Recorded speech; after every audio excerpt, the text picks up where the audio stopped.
So what is digital forensics? Well, it's a process of collecting, analyzing digital evidence in a way that maintains integrity and admissibility in court or for other purposes. It's a very logical and thorough process from everything from the investigation to gathering to creating a report to presenting that information to the relevant stakeholders. It's been used in criminal cases, civil cases, internal to businesses, in the legal system. There's a wide range of applications for digital forensics. You can kind of think of a digital forensics as a detective of a computer or information. Penetration testing, on the other hand, is where a cybersecurity expert or an individual tries to break into a system or testing the security of a particular system or building or something of that nature. They have to do it in a ethical manner. They can't just arbitrarily choose systems to attack or addresses to attack. There's a very clear rules of engagement and scope of work that has to follow with that. And really, you can kind of think of a penetration tester as a legal burglar or an ethical burglar, which has the support of the business behind them. So looking at that, why digital forensic and penetration testing? Well, they're both two sides of the same coin. Penetration testers think like an attacker. Digital forensics thinks like an investigator or detective to recreate what an attacker did. A good digital forensics investigator can also be a very good penetration tester, because sometimes the people which are best at breaking into things make the best detectives or best individuals to try to figure out the process that had happened. So penetration testing, you have to have kind of this attack mindset. You have to think offensively. Try to look at a system and think, okay, how can I break into that? How can I trigger a flaw or vulnerability in this particular software and this system? Hardware hackers who end up trying to break into open source hardware devices, or try to take some product and figure out how it actually works, would make a really good penetration tester. The digital forensics, on the other hand, is a very rigorous methodology where you preserve the evidence, follow some chain of custody, want to reconstruct whatever timeline that happened, and you want to document that with excruciating detail, because depending upon what the digital forensics report will actually be used for, if it is used in, say, a court case, there can't be any gaps or any doubt as to the validity of that particular information. So security needs both. There needs to be the people that are trying to break into systems. There also need to be the people that have to look at a system and try to figure out the who, the what, the how of the compromise or the issue. So taking a little bit of a look at the cybersecurity landscape, the digital forensics is a core discipline of cybersecurity. Same with ethical hacking, penetration testing.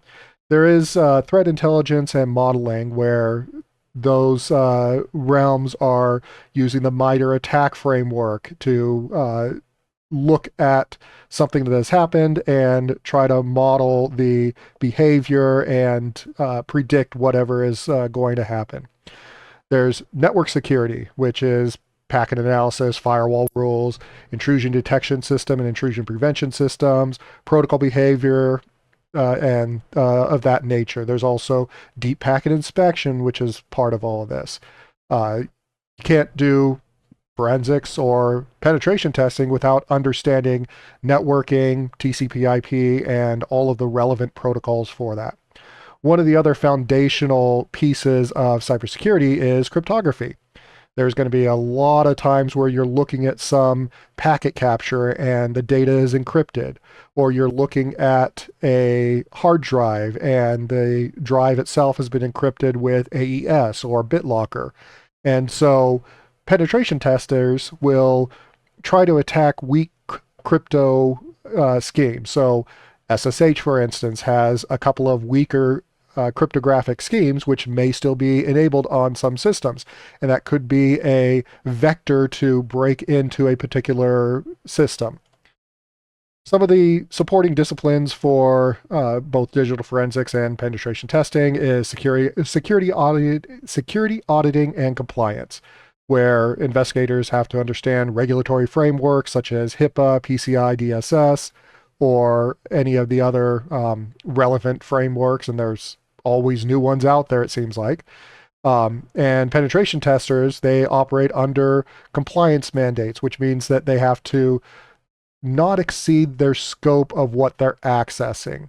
So if, for example, a penetration tester might be testing a hospital's network, and if they happen to come across a system which holds patient information, they should immediately stop accessing that particular system and report where that system is, what they had observed, and be very transparent on that process, because if they are not, then that could open them up to some legal ramifications. Identity and access management for account activity, authentication logs, privilege escalation artifacts, Active Directory forensics. A lot of those just happen through part of your investigation process. For penetration testing, well, broken MFA, misconfigurations in the authentication schemes, weak passwords, any of those are a vector to try to compromise user accounts or systems. There's also DevSecOps, where that's the developer and security operations. And there are a lot of pipelines that are used that maintain information that can be used for an investigator, or have abilities and information leakage that may be useful for a penetration tester. There's also IoT and OT security. So for digital forensics, cameras have a lot of information which are available. Any digital locks may have access logs, industrial controllers, and of that sort. For penetration testing, well, digital cameras and IoT devices typically tend to look at security as a secondary feature and not a primary feature. There are a lot of cameras and locks which have hard-coded passwords that a penetration tester might try to identify those passwords or those particular devices. Looking at careers in digital forensics penetration testing, there's a digital forensics examiner, which can range all the way from an entry level to a senior level. This is an individual which would acquire, preserve, or analyze digital evidence from computers or other systems, produce maybe court admissible reports, may end up testifying as an expert witness. Expert witnesses are individuals who are called to testify and are presented as an expert in that particular realm. And if you rise high enough in a particular environment, then you could end up being an expert witness at different court cases. There's also malware analysis, and malware analysis kind of combines binary decompilation, reverse engineering, and really you want to look at why something is or why some piece of software is behaving the way it's behaving, what it's trying to access. Typically, you'll do this in a sandboxed environment. There are a number of online systems out there which will allow you to run a malware program to record what is actually happening. You can also set up your own environment, and as long as you keep your virtual machine isolated from the rest of the network, you can perform the same kind of analysis there. There's incident responders, and these are the ones which, when there is an attack, they're the ones that start to figure out how to prevent the attack or how to remediate the effects of that particular attack. Penetration testing is its own particular job. And there's a number of businesses out there which hire penetration testers because it's a very technical and valued skill to have. There's also a red team operator. There's also a blue team operator. It's not on this particular slide, but they are, again, both kind of the same side of cybersecurity. So a blue team is basically active defense. Red team is active attack. And so there's a lot of custom tools that end up being developed on both sides. And it's much more than just downloading a program, running it, and calling it good. You need to really have this mindset of, okay, how am I going to attack this? What do I need to create to attack this? There are things like social engineering, where you try to talk your way into a particular system, or getting credentials to an elevated account, or maybe a password reset. There's also a SOC analyst, a security operations center analyst. And these are individuals which tend to monitor the systems. They will react to some of the attacks. They develop the rules to try to prevent malicious information from coming in or going out. They are generally more entry level at times, and they feed into the penetration testing, digital forensics, and the others of that sort. Looking at the job market for these types of jobs, and I got all of these from the Bureau of Labor and Statistics. So an information security analyst has a typical salary range of around $80,000 to $191,000 a year. The median annual wages as of May 2024 for an information security analyst was $124,910. Now, starting out, you're going to be on the lower end of the scale, but as you get more experience and you broaden your knowledge base, then you'll end up working your way up the particular salary range. The BLS also predicted or projects a 29% growth for information security roles through 2033, which is way above average. Cybersecurity is one of those realms which is not going away anytime soon. There is a lot of concern about AI that could fulfill the role of a cybersecurity analyst and can perform automated attacks against systems and everything else, but there's still very much a human component which needs to be part of the process. Even the new AI models, which are like Claude came out with their Mythos model, and they famously said that they were holding off on releasing it because it was too dangerous. Well, it was able to find several flaws in Mozilla Firefox. However, it didn't actually fix those, and some of the flaws that it found were kind of duplicates and repeats. So there still really much needs to be a human in the loop, and it can't just all be automated away. So employers tend to look for hands-on tool experience, so Autopsy, FTK, Volatility, Kali, Burp Suite, Metasploit.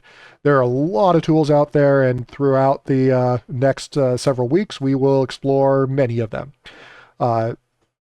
There's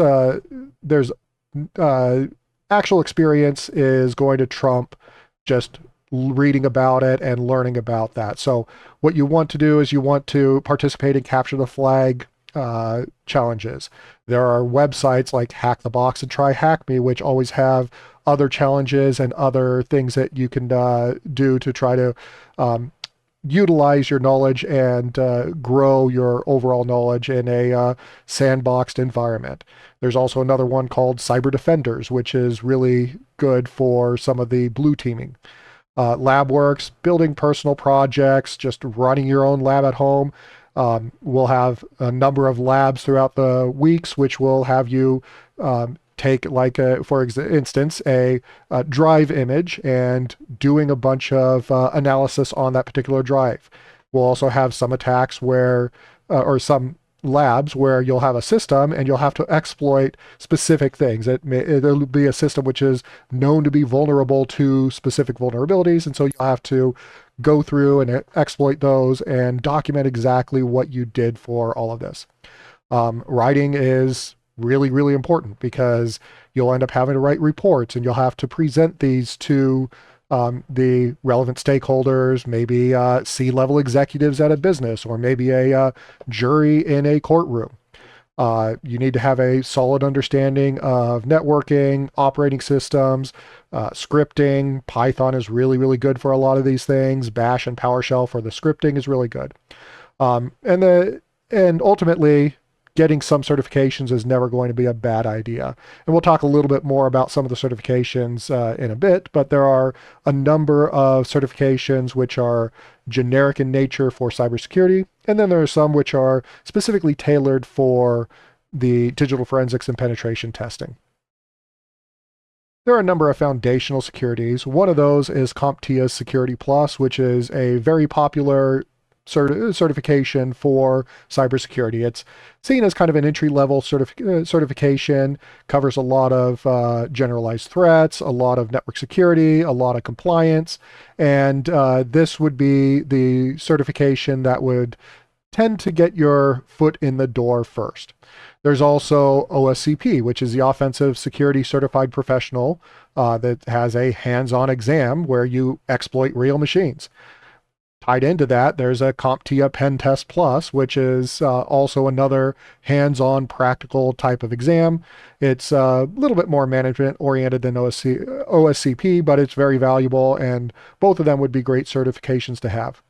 There is the Certified Ethical Hacker certification, and this one is a very, very good certification, but it's not one that you can just go out and get. The CEH certification, you have to be you have to have been in cybersecurity for a certain number of years, and I believe that you have to have someone who already has CEH kind of sponsor you and be a signer on so that you can actually sit the exam.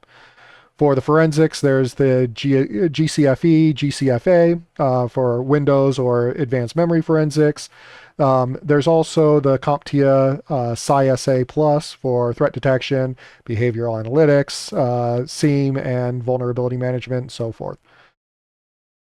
So this is just one certification roadmap. There are many other ones, and I will show you another image from a website which has quite a bit more in-depth roadmap, but a lot of people, they'll end up getting Security Plus, and then they may move into the Pen Test Plus, Certified Ethical Hacker for penetration testing, or they may go to the PSI-SA and GCFE, so on and so forth, as they want to move down that digital forensics pathway.